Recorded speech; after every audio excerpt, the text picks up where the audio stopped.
Alors, nous allons accueillir Jeanne Allaire Cailly-Guiroy. Je prononce correctement votre nom?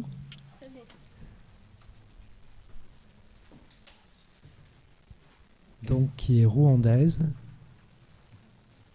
directement liée au génocide, et qui va nous raconter quelque chose de cette expérience. Alors, qui a duré combien de temps pour vous? Environ 2 mois. D'accord. Un peu plus. Parce que le génocide en lui-même, il a été... 3 mois. Voilà, c'est 3 mois, enfin... D'accord. Donc, au bout de 2 mois, vous avez pu partir, échapper, enfin, à la situation qu'il y avait dans votre pays? En tout cas, au bout de ces 2 mois et demi environ, je suis vivante, on va dire. D'accord. Bien. Je vous laisse la parole. Merci. Merci beaucoup de cette invitation. Merci de votre écoute. Ça me fait toujours quelque chose de revenir aussi parce que il y a une chose que je n'arriverai à comprendre et je le refuse de le comprendre. C'est les gens qui font du mal aux enfants. Et c'est particulièrement vrai ici, à Izvieux, mais c'est aussi le cas au Rwanda. Alors moi, je n'étais pas forcément un petit enfant, j'étais plutôt... j'arrivais dans mes 16 ans. Et ça faisait quelques années déjà, 4 ans, qu'on vivait dans une situation assez compliquée d'oppression, quelques massacres ciblés des groupes de Tutsis. Et puis arrive donc cette nuit du 6 avril 1994, où, pour ceux qui ne connaissent pas l'histoire, c'est le président à l'époque qui était Hutu. Il se fait tuer dans un attentat contre son avion. Et tout de suite, on va accuser les Tutsis d'avoir planifié et exécuté sa mort. Moi, je suis une lycéenne de 16 ans. Je suis en vacances de Pâques avec une partie de mes frères et sœurs. Mes parents ne sont pas là, ils sont à Kigali. Et donc, on est déjà tout seul, même si on est sous la responsabilité de mon oncle et de ma tante. Et donc, ils commencent à tuer. On sait que les massacres commencent tout de suite dans la capitale. Et on sent qu'on va devenir orphelin. Mais on ne réalise pas parce que puis on a l'impression que ça va rester en ville. Et donc, pendant plusieurs jours, on va vraiment assister à une espèce de... On ne sait pas, c'est une situation qui nous dépasse un peu, mais on voit au fur des jours que la mort se rapproche de nous et qu'on n'a aucune possibilité d'y échapper. Donc au départ, on voit les rescapés qui viennent d'autres régions arriver chez nous parce qu'ils n'avaient pas encore commencé à tuer. Et puis on commence à voir des maisons qui brûlent de l'autre côté des montagnes, parce que je vivais à la campagne, j'étais à la maison de campagne de mes parents. Et puis le ton et les mots de haine qui se déversent à la radio, aussi bien nationale que la radio nationale, plutôt. La radio-télévision de Mille Collines est conçue, non, mais radio de mort. Et donc, on a vraiment toute cette pression. On commence à voir le changement des voisins jusqu'à constater que certains aiguisent la machette. Et puis, voilà, vraiment les taux qui se resserrent au fur des jours. Et sans qu'on puisse y faire quoi que ce soit. Arrive donc, moi, le jour que j'identifie comme l'appel au massacre, dans une église, parce que le Rwanda, c'est un pays très catholique à cette époque. Et donc, le monsieur qui prêchait, voilà, il dit il faut vous protéger de votre ennemi. Et votre ennemi, ce n'est pas forcément ceux qui combattaient avec les armes. Donc, il y avait aussi, au milieu de tout ça, il y avait une guerre. Et il dit c'est pas les soldats du Front patriotique rwandais donc, qui se battaient contre l'armée gouvernementale, mais c'est d'abord et surtout votre voisin. Même s'il n'a pas dit tout, mais on savait. Et donc c'est vraiment ce jour-là que ça bascule. Et le lendemain, notre oncle qui veillait sur nous vient nous dire qu'il faut partir, qu'il ne peut plus faire quoi que ce soit pour nous.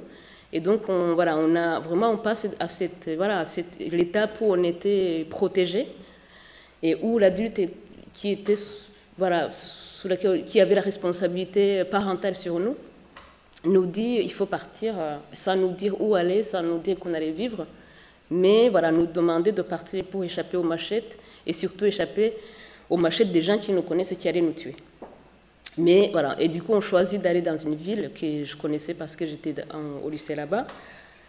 Et là, on part avec l'idée de choisir la mort la moins douloureuse qui était des balles, parce que c'était une ville où il y avait les militaires.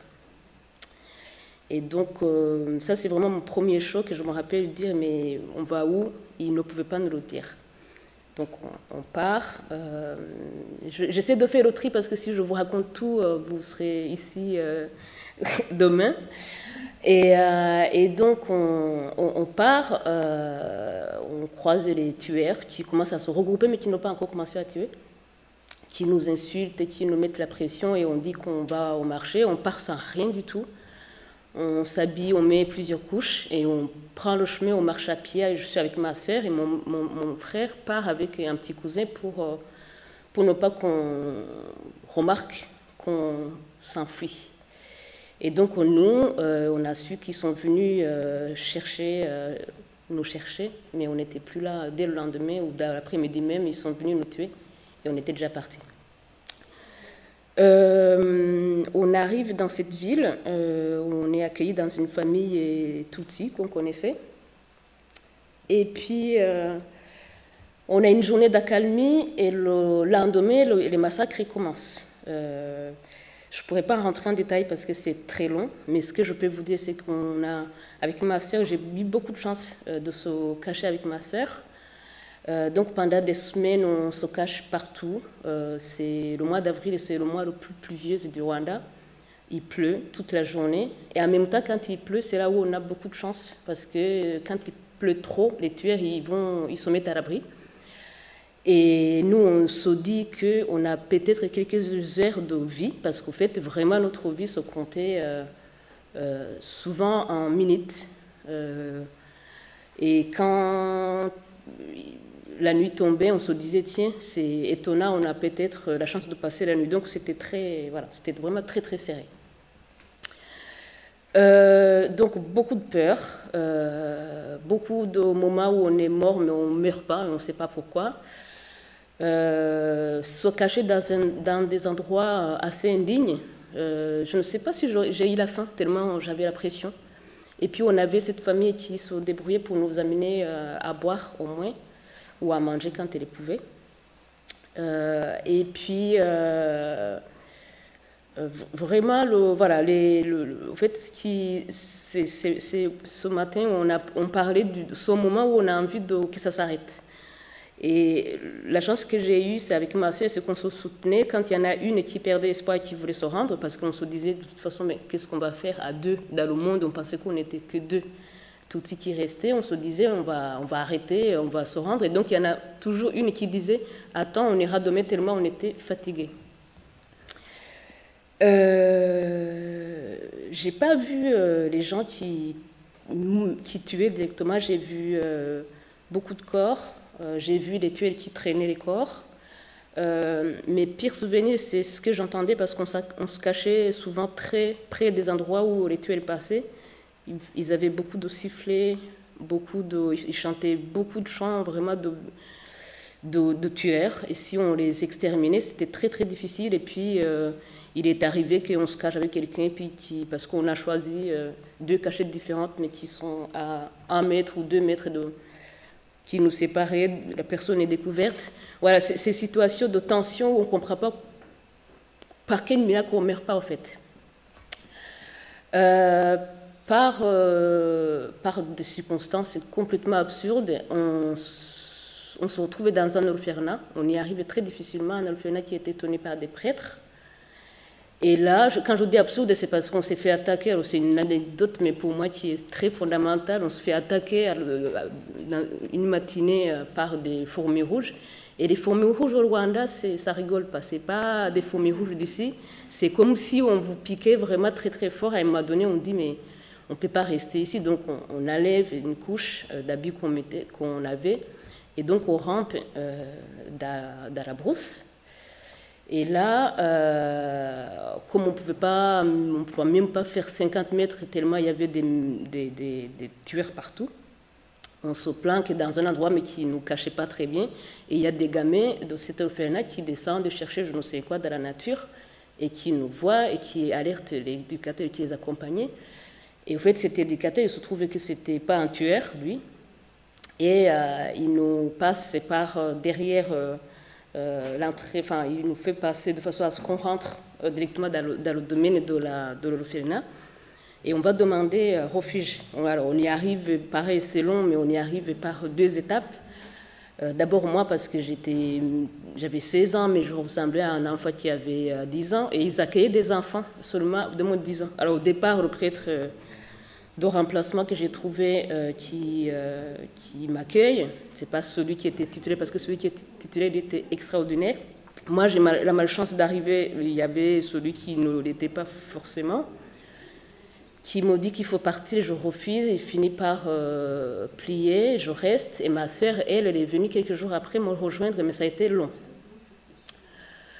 Et je dis qu'on devait arriver directement dans l'orphelinat parce que devant, il y avait des tueurs qui piochaient tous les gens qui voulaient rentrer dans cet orphelinat qui était sous la protection de la gendarmerie, parce qu'en fait, c'était des prêtres italiens et qui avaient trouvé un accord avec cette gendarmerie pour pas qu'ils rentrent tuer les enfants, sachant qu'il y avait de toute façon des enfants orphelins habituels et qui étaient autour. Donc, je pense qu'il y avait ce mélange de genre et qui fait qu'ils ne voulaient pas rentrer et tuer tout le monde.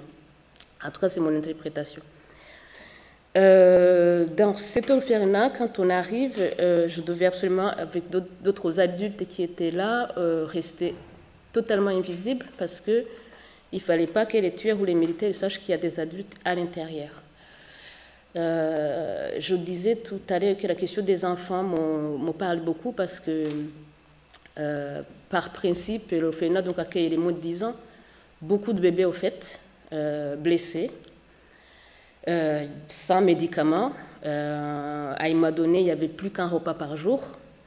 Il y a de temps en temps, les militaires rentrent pour vérifier, c'est horrible. À chaque fois, on pense qu'on va mourir. À un moment donné, d'ailleurs, ils viennent, ils nous regroupent, ils mettent les fusils sur les tempes de certains. On se bouscule, il y en a qui meurent, enfin, c'est vraiment une situation terrible.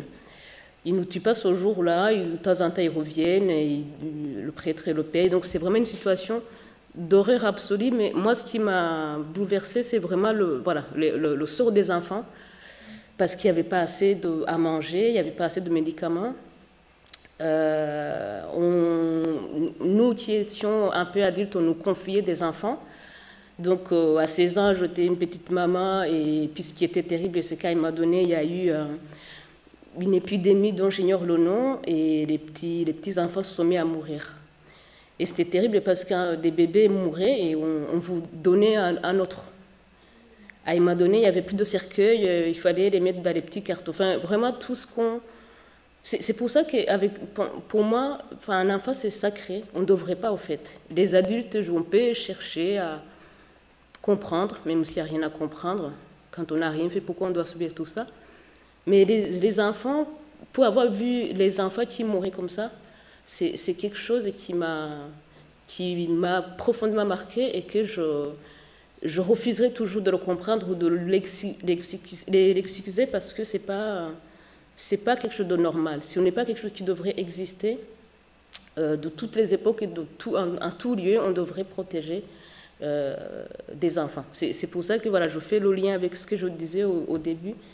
C'est pas normal ce qui s'est passé ici et ce qui se passe partout d'ailleurs aujourd'hui dans le monde qui touche les enfants. C'est encore plus grave qu'autre chose. Toujours est-il que je finis par le Front patriotique rwandais qui se battait pour arrêter le génocide et finit par arriver à Nyanza. arrête le génocide. On pense qu'ils vont venir nous tuer, mais au fait, ils nous disent vous n'allez plus mourir. On n'y croit pas parce qu'au fait, la notion de vie, de ne pas vivre, n'est plus présente chez nous. Mais petit à petit, on l'accepte. Et puis, commence cette période où on se dit avec ma sœur, mais du coup, qu'est-ce qui va se passer? C'est ça notre maison, en fait, parce qu'on n'a aucune nouvelle de toute notre famille.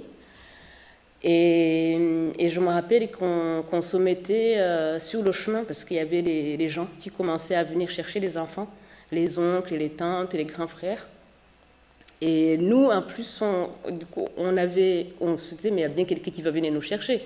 On était grandes, mais au fait, on était tellement désarmés, on était devenus rien, qu'on ne savait pas si on doit aller voir là où on habitait. On avait compris finalement qu'on allait probablement vivre là. Et on attendait plutôt quelqu'un qui vienne nous chercher. Il n'y avait personne qui venait nous chercher. Et un jour, il y a quelqu'un qui nous a dit que ma maman était vivante. Et on est rentré, on l'a retrouvée dans la maison de mon père à Kigali, à la capitale. Alors c'est marrant parce que les épisodes de ma vie, que ce soit les moments où je pense que je vais mourir, 3, 4, 5 fois, et les moments magiques, par exemple ce moment où je retrouve ma mère, je n'ai aucun souvenir. Je n'ai pas de souvenir ni de temps, ni comment ça s'est passé.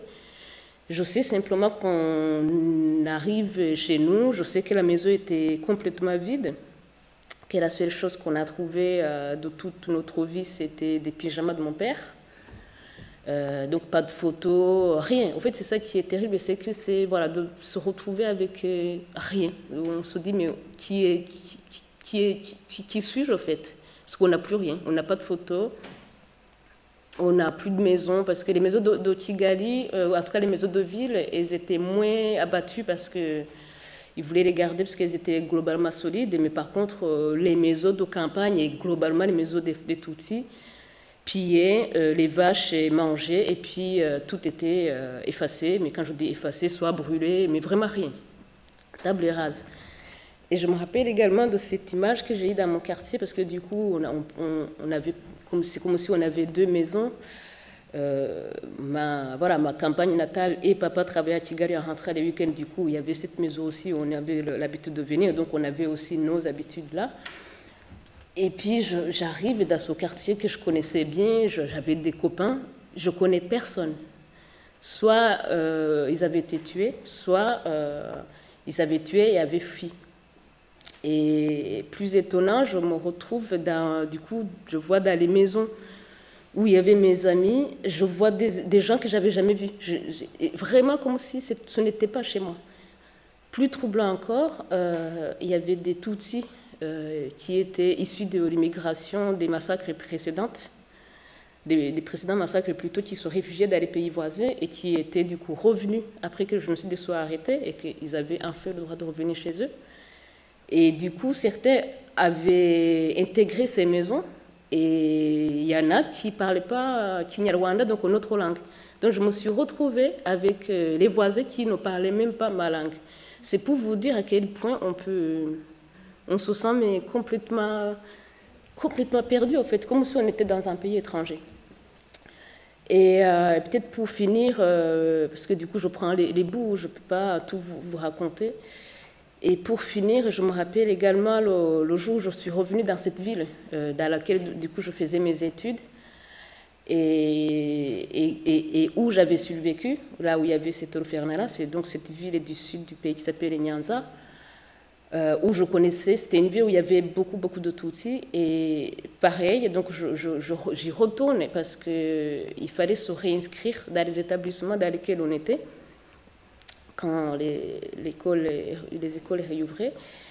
Et là, je descends du taxi, je prends le chemin habituel et je vois toutes les maisons de Tutsis que je connaissais à terre, mais vraiment rien. Il y avait, les herbes avaient poussé, là où il y avait un de mes meilleurs potes, là où il y avait deux frères que j'aimais beaucoup, un frère et une sœur que j'aimais beaucoup. Et là, en fait, je me dis, mais où suis-je, c'est quoi cette ville, la ville que j'avais connue? Et je continue, je vais à mon établissement, je trouve personne que je connaissais, ni mon groupe d'amis, ni mes camarades, ni les profs. Et là, je me dis, je suis devenue folle. Et donc, c'est à ce moment-là que je réalise qu'il ne faut pas que je pousse loin, il fallait que je me protège. Et donc, malgré que quand on ne se réinscrivait pas dans son ancien établissement, on perdait la place, je suis rentrée, j'ai dit à ma mère que c'était au-dessus de mes forces de retourner dans cette école. Et elle a accepté, elle m'a compris, alors que voilà, elle n'avait pas forcément, elle n'a pas fait des études psychologiques, mais par contre, vraiment, la façon, je pense, dont je suis rentrée choquée, elle a compris qu'elle ne pouvait pas m'envoyer là-bas, et on m'a inscrit dans une école privée à Kigali pour que je puisse continuer. Et je pense que ça m'a sauvée de ne pas me frotter à cette ville et à cette vie qui avait été effacée, que j'avais connue. Et je dirais que c'est l'une des étapes que j'ai empruntées, on va dire, pour me reconstruire et me recréer une nouvelle vie petit à petit. Merci beaucoup. N'hésitez pas à me poser toutes les questions que vous voulez. Merci à vous.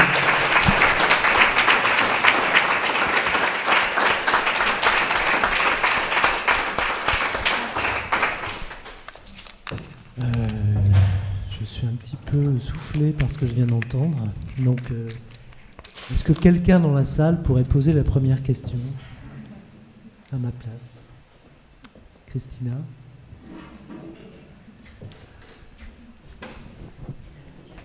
Merci beaucoup pour votre témoignage. Il y avait plusieurs éléments qui m'ont particulièrement parlé, notamment tout ce qui touche au matériel, hein, c'est-à-dire les couches de vêtements que vous utilisez pour vous envelopper. Et on a presque l'impression que c'est une protection et qu'à un moment donné, vous enlevez une peau. Enfin, c'est comme une peau ou plusieurs couches de peau finalement. Et à un moment donné, vous pouvez vous séparer d'une peau, mais il y en a d'autres qui restent. Et je me suis dit en vous écoutant que finalement, ça représente presque vos ressources, que chaque fois, vous êtes au bord de l'épuisement et chaque fois, il y a de nouvelles ressources qui sont là et qui sont réactualisées, utilisées à bon escient. Donc, c'était quelque chose autour de cette image de vêtements. Une première chose à laquelle je pensais. Et une autre chose qui m'a énormément parlé, c'est au moment où vous avez dit que dans la maison, il n'y avait rien, mais il y avait quand même le pyjama de votre papa. Et là encore, je me suis dit, c'est comme si ce vêtement venait représenter quelque chose de l'absence, par rapport à l'absence de photos finalement, par rapport à l'absence peut-être de narration sur lui, parce que vous ne saviez peut-être pas tout ce qui s'était passé, mais son pyjama était là. Et donc je me dis que chaque fois, il y a comme ça des objets qui sont là ou qui, pour certains, ne sont pas là, mais qui viennent raconter votre histoire ou des aspects de votre histoire. Je ne sais pas si ça vous parle. Si, ça me parle. En fait, oui, merci beaucoup. L'idée de départ, quand on a mis plusieurs couches, c'était une pure stratégie de ne rien prendre, de ne pas prendre un sac et de ne pas montrer qu'on fuyait, parce qu'on est parti en plein jour. Et je me demande s'il n'y avait pas, mais j'avoue que je n'y ai pas pensé, c'est aussi le moment où on sait que les filles peuvent se faire violer et mettre plusieurs pantalons, ça peut sauver, parce qu'il y a déjà des histoires qui circulent. Mais je ne me rappelle pas avoir pensé, vraiment la première chose, c'est de prendre quand même un minimum d'affaires, mais que sur nous. Et la deuxième chose, c'est que chacun de nous, je pense, en tout cas ma soeur et moi, comme on a fait deux groupes, on avait pris une pagne de ma mère comme souvenir. On ne pouvait rien faire d'autre, mais on a pris une pagne qu'on a perdue dans cette fameuse cachette avec les fourmis parce qu'elle était trop infestée. Mais l'idée, c'est là, on a pris quelque chose de notre mère en pensant qu'on n'allait jamais la revoir. Et puis c'est vrai que oui, le pyjama a occupé de la place pendant un petit moment dans ma famille, et aussi toutes les petites choses qu'on a retrouvées après, que ce soit une photo que quelqu'un qui est à l'étranger nous envoie. Au fait, tout ce qui pouvait nous ramener à notre vue d'avant, vraiment on le prenait, mais avec beaucoup d'affection. Je sais qu'après on avait adopté des enfants, on avait retrouvé une pagne ou en tout cas un habit de leur mère, enfin, tout ce qui pouvait nous ramener à la vie d'avant, on prenait avec grand plaisir. Du coup, le matériel, au fait, voilà, nous rattache à cette histoire qui a été effacée. Du coup, ça prenait de l'ampleur alors que voilà, c'est rien, en fait. C'est en effet des pyjamas, mais c'était déjà ça pour garder son image. Et puis, la recherche des photos, ça, c'était fondamental. On partait souvent rechercher, par exemple, sur les fiches dans les paroisses pour enlever la petite photo et l'agrandir. Par exemple, on a une photo comme ça de mon père qu'on a dû retrouver soit sur une fiche communale, soit sur une fiche de baptême pour garder son image. Alors, on me dit qu'il y a une question qui doit apparaître.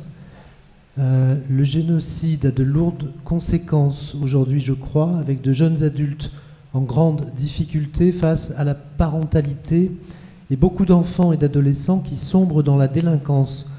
Ce n'est pas une question.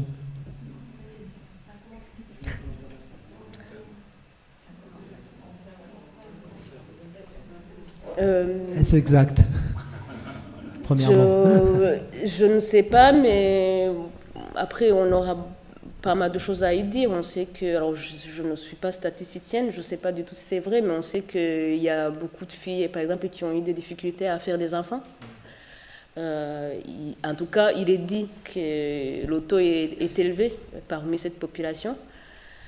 La deuxième chose que je peux dire, et c'est beaucoup de douleur, ça pour le coup c'est des témoignages vivants qui surgissent au moment où les filles ou les hommes deviennent parents et qui se rendent compte qu'ils n'ont personne pour poser des questions à la mère pour garder un enfant. Ou nous, on a une étape très importante qui s'appelle présenter ses enfants.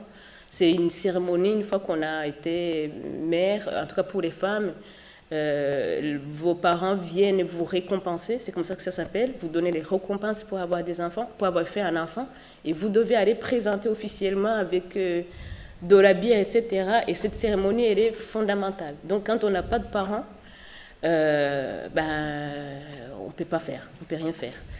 Ou en gros, tout ce qui va avec la parentalité. Après, pour la délinquance, je ne sais pas, mais je pense que pour n'importe quel enfant qui n'a plus d'appui familial, qui a perdu tout et tout le monde, et qui n'est pas suivi, oui, peut tomber dans la délinquance. C'est normal, qui n'a pas eu la chance d'aller à l'école. Je pense que c'est vite arrivé, au fait, quand on n'a pas de suivi, ni d'appui encore une fois, ni de moyens matériels, ni une construction mentale, ben oui, ça peut arriver. Je ne sais pas si j'ai répondu à la question, mais c'est comme ça que je la vois. Alors, tout à l'heure, on discutait, avant votre intervention, vous m'avez dit une chose qui m'a beaucoup intéressé. C'est à partir des travaux de Jean Hatzfeld. Vous m'avez dit que pour vous, Une saison de machette représentait l'ouvrage le plus important des trois qu'il avait consacré à la question rwandaise. Est-ce que vous pourriez nous dire pourquoi celui-ci, justement? Oui, alors pour ceux qui ne connaissent pas ce livre, c'est cet auteur qui a écrit beaucoup sur le Rwanda, toujours dans une même localité, d'ailleurs où j'ai été, c'est ce que je vous disais. Il m'a donné cette opportunité de déménager dans cette localité, sur laquelle écrit beaucoup Hatzfeld. Et donc, il a écrit un de ses livres, c'est des témoignages des tueurs qui parlent de ce qu'ils faisaient, de comment ils s'organisaient, comme s'ils parlaient d'un match de foot. Ça, c'est quand même assez frappant. L'absence d'empathie ou de remords, vraiment, il le raconte comme si c'était n'importe quel événement. Mais je dis que c'est important parce que c'est facile, entre guillemets, quand on est victime, de pouvoir raconter ce qu'on a vécu. Mais je trouve que c'est une mission quasi impossible de réussir à faire parler les tueurs. Et nous, en fait, comme on est à la recherche perpétuelle d'un minimum d'explications, c'est ce que je vous disais. Voilà. Donc, comment on peut tuer un enfant comme ça, du sang-froid, les enterrer vivants, les mettre dans un dolo, enfin, toutes sortes de choses qu'ils ont fait aux enfants qui ne sont pas des actes qu'on peut passer dans la vie quotidienne, poser dans la vie quotidienne. Et de lire, de voir ces hommes qui acceptent de parler de ça, moi je trouvais que c'était un exploit et ça ne m'a pas apporté des réponses, mais ça me fait penser que, je ne sais pas s'ils étaient fous parce que je pense qu'ils savaient ce qu'ils faisaient. De temps en temps ils disent que ce n'était pas eux, on en parlait ce matin, ce n'était pas eux, ils n'étaient pas responsables. Il fallait le faire, sinon ils allaient se faire tuer. Il y a tout un tas d'explications. Mais au moins, ça nous a permis, nous, de voir d'où ils parlaient, ce qu'ils pensaient, pendant que nous, on était dans les trous. J'ai une question d'actualité. Vous la voyez venir? Notre président était chez vous, il y a peu. Oui. Qu'en pensez-vous? Que pensez-vous de son intervention? Est-ce qu'elle vous apporte quelque chose? Quoi? Un peu d'apaisement, parce que c'est quelque chose qu'on attendait depuis très longtemps et qu'aucun président n'a fait autant que lui. Donc ça, on peut lui reconnaître et le remercier. On voulait entendre un président dire que la France avait une part de responsabilité, pas n'importe laquelle, dans ce qui nous est arrivé. Et ça, je trouve que c'est très courageux. En fait, son discours, il a deux parties. Il a une partie où il a choisi son lieu de mémoire, moi, qui est important parce que c'est là où repose mon père. Il a choisi vraiment de s'adresser aux victimes avec des beaux mots. Il a même placé le mot Ibuka, qui est mon association. Il s'est adressé à nous. Il a vraiment, oui, ce discours, cette partie-là était presque parfaite. Donc c'est un apaisement, c'est un grand pas. Mais il y a un mais toujours. Il a choisi en même temps dont on parle souvent. Il a choisi de dire que les diplomates français avaient fait tout comme il faut, que les militaires avaient également été peinés, qu'ils avaient des blessures, qu'ils avaient des tourments, qu'ils avaient tout fait les sanglots. Ça, on n'a pas compris. Pourquoi? Il a choisi de presque les placer au même titre que nous. Moi, c'est ce que j'ai dit quand on m'a posé la question, je ne nie pas leur douleur.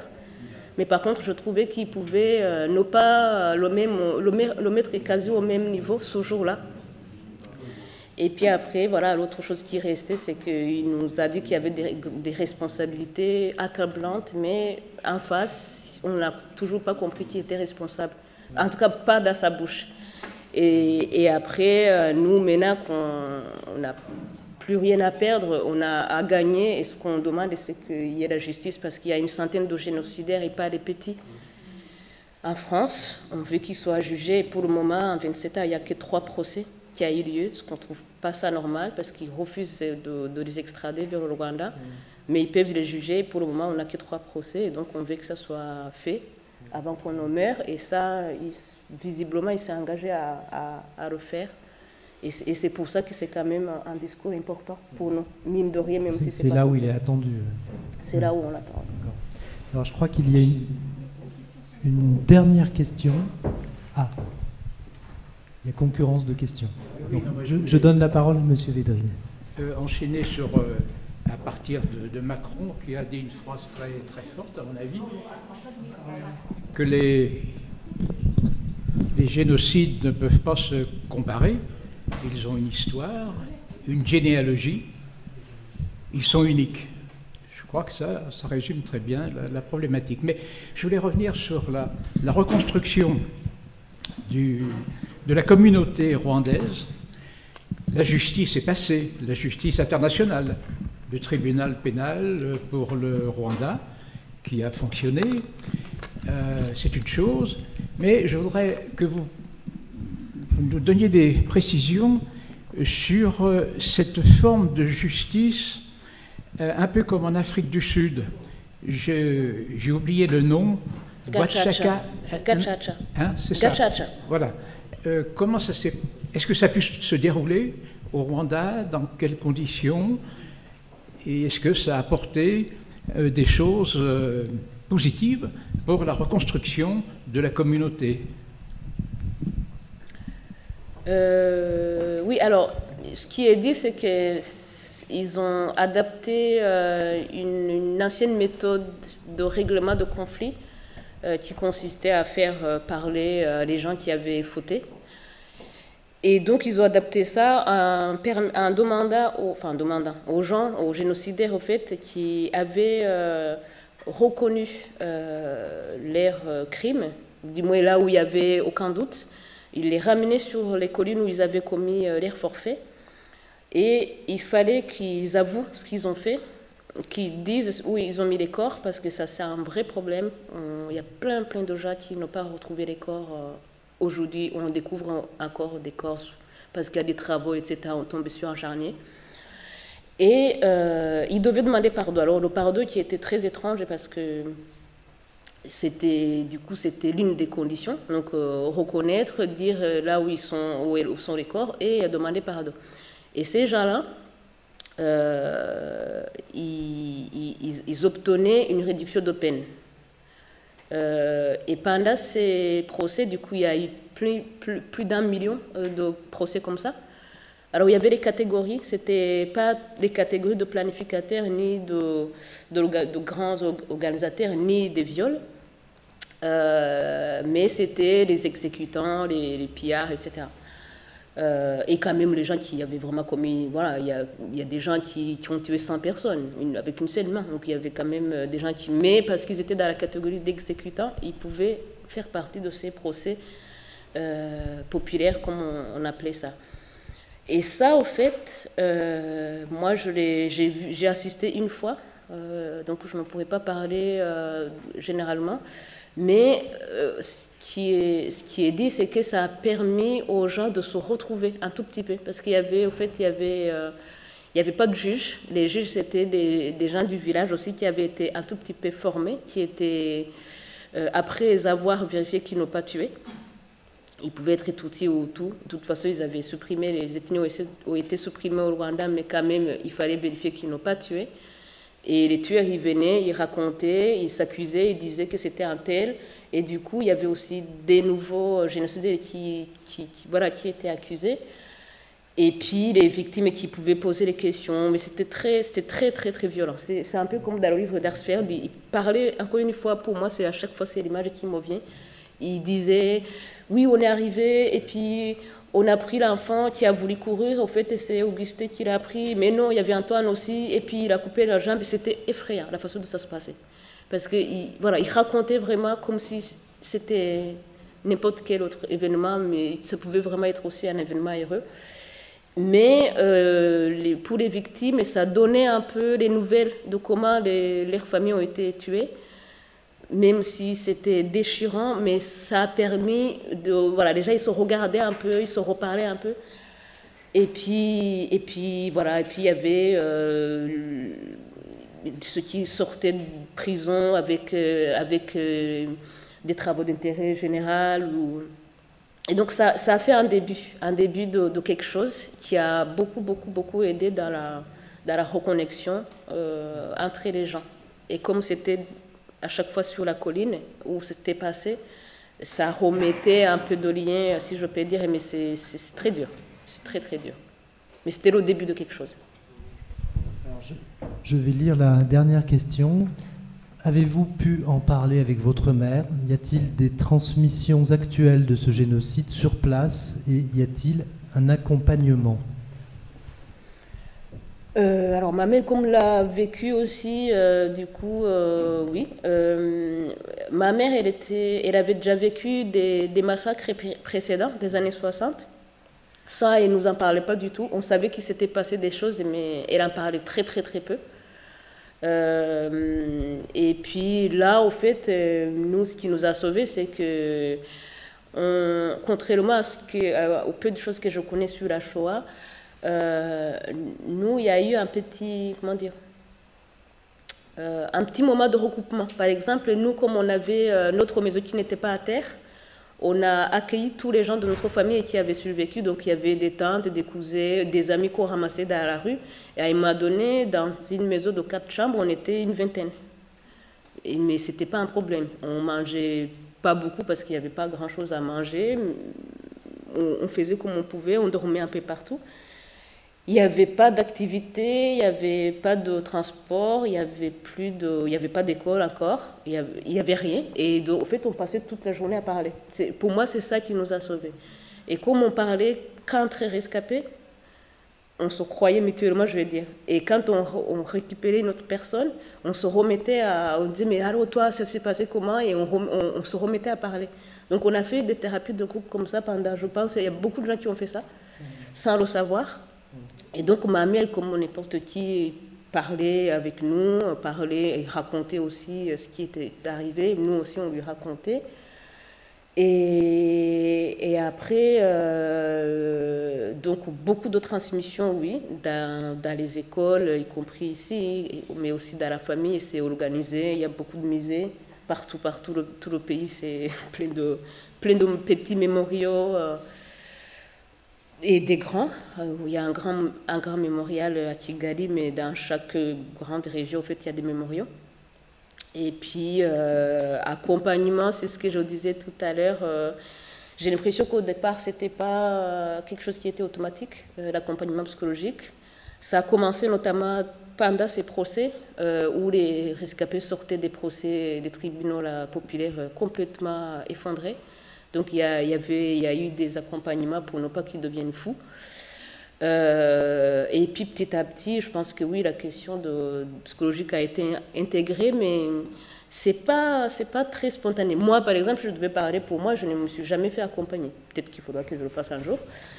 Mais j'ai l'impression que je vais bien. Mais il y a de plus en plus de demandes. On sait que plus on grandit, on vieillit, plus on en a besoin, je pense. Et c'est quelque chose dont on commence à parler, par exemple, dans notre association, d'organiser pour les rescapés et pas à titre individuel.